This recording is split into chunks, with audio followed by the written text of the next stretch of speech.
Well, hello everyone. We are just after half term. I hope you're well. I hope your families are well.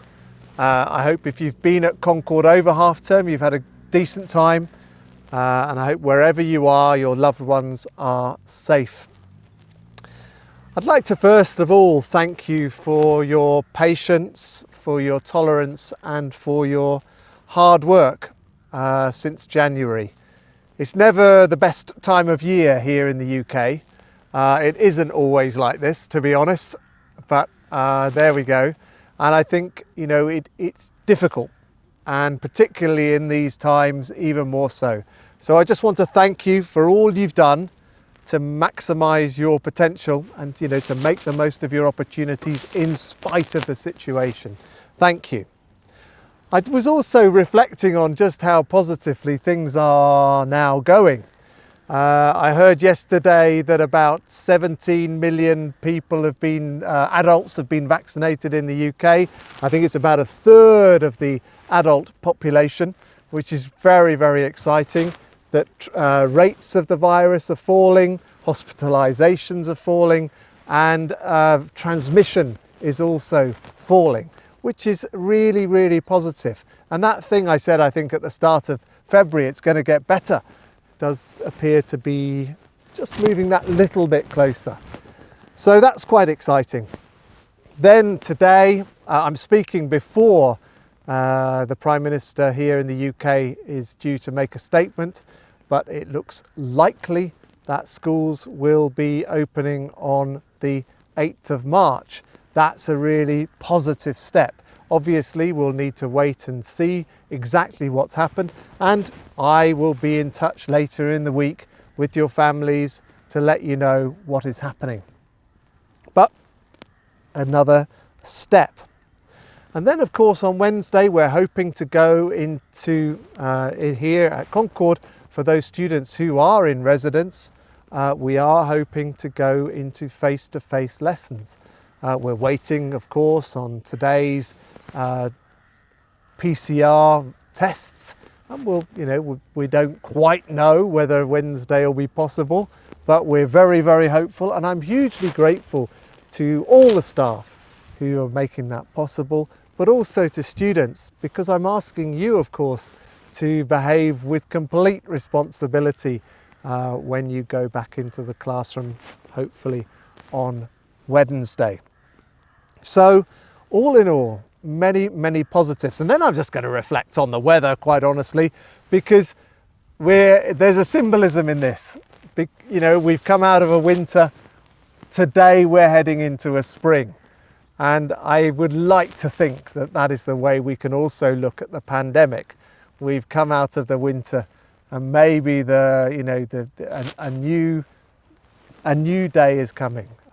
So let's keep our fingers crossed for a more positive few weeks ahead. I suppose my last reflection is for those of you who are facing public examinations this year. Again, this week we are waiting on an announcement from the UK government how public examinations will be graded this year. And as soon as we know, we will assess it, and we will then let you and your parents know how Concord is going to deal with that. Again, so don't worry if you haven't heard anything, because we are waiting on that same information. But again, let's try and be positive about that as well. Anyway, I think the pandemic has made us think a little about who we are as human beings. And over the last few weeks and months, I've tried to give you some thoughts to help to deal with that. One of the things that I've wanted to talk to you about for quite a long time is conspiracy theories and the psychology of conspiracy theories. And the more I've looked into that, the less psychology I think there is in conspiracy theories. So I'm going to talk to you today about words, I think, and the power of words. But before I leave conspiracy theories, there's been quite a lot of academic research on them. at different universities, including Cambridge, as to why we believe them.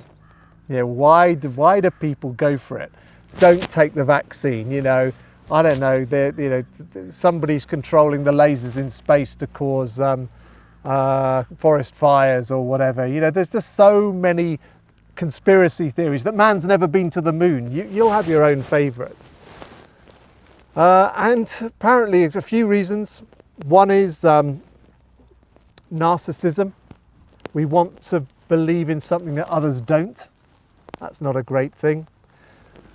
Another reason is that they're lazy. Conspiracy theories are lazy. They're lazy intellectual shortcuts. That the world is looking at things it doesn't understand and thinking, don't know what that is, but this is a simple explanation. I'll take that. And there are various others, but there's not a lot in it, because we here at Concord stand for rational, questioning, creative thought. And if you take that view, that we are rational, we are questioning, we look for evidence and we work on the basis of evidence, then actually there's nothing in conspiracy theories. You should make your own judgments, but look at all the information, however complex it is, because some of these problems are enormously complicated, and then try to come to your own conclusion. So when you hear somebody talking about conspiracy theories and using ludicrous language to do so, then question, either confront or at least question in your own mind what you think is the right thing actually. And that brings me to really what I do want to talk to you about today, and that is the power of words and of language. We've all lived in a virtual world for the last few months, nearly a year really, and that amplifies our words. Our words go out digitally and they're amplified and so on. And it made me think, I've encountered a few examples of unkind words that have been used, which might have been interpreted as gossiping or as bullying or whatever it is, and I suppose I was trying to think, well, how can we look at this? How can we change this? And I'm going to go back to a set of stories that I've referred to in the past from the indigenous people of North America. The Lakota people have an oral tradition where they tell their stories. Stories were passed on from generation to generation. Not much written language, written communication, but a lot of storytelling orally. And one I particularly liked relates to a man who was a terrible gossip. And the gossip told stories about everybody in the village, everybody. He had a word to say here, a word to say there, an unkind word there, an unkind word there, a little lie here, a little lie there. And you can see this kind of relates to conspiracy theories as well. Little bits here, little bits there, little unkindnesses. And it got to the point where people realised what was happening, and the man became very unpopular. And so unpopular that people stopped talking to him. And he got very lonely, and he went to see the wise woman in the village and said, what do I do? I didn't mean these things. I was just joking, or I didn't realise, or some other nonsense. And she said to him, right, what I want you to do is to take a feather, take lots of feathers in fact, and put one feather outside the door of everybody that you have said an unkind thing or an untrue thing. And then I want you to come back and see me. So off he went, he found some feathers, he went round the village and he placed a feather outside each doorway. Each doorway placed a feather, and it was virtually everybody. And he came back to see the wise woman and he said, I've done it. Is that it? Am I okay now? Is everyone going to like me? And she said, okay. What I'd like you to do now is to go and collect those feathers. But in the time, of course, it was a windy day, and in the time that he'd gone round, put them down, gone back, seen her, had a conversation, the feathers had blown away. The wind is blowing here at the moment, and the feathers had blown away. And he came back and he said, I can't find the feathers, they've gone. And she said to him, well, that is the same with your words. You have placed those words in people's minds, in people's ears, in people's lives, and those words have gone somewhere that you can't take them back. And I suppose what I'm trying to say there is, of course, that man was always going to struggle once these words had come out. Well, how was he going to change people's views of him? And my point to all of us, this is not directed at anybody, but actually to us as human beings and to the human race generally, is for all of us to be careful with the language that we use and be careful that what we say is of worth and of value, because those things that are not, we can't take back, and those things that are not can often cause hurt and cause pain.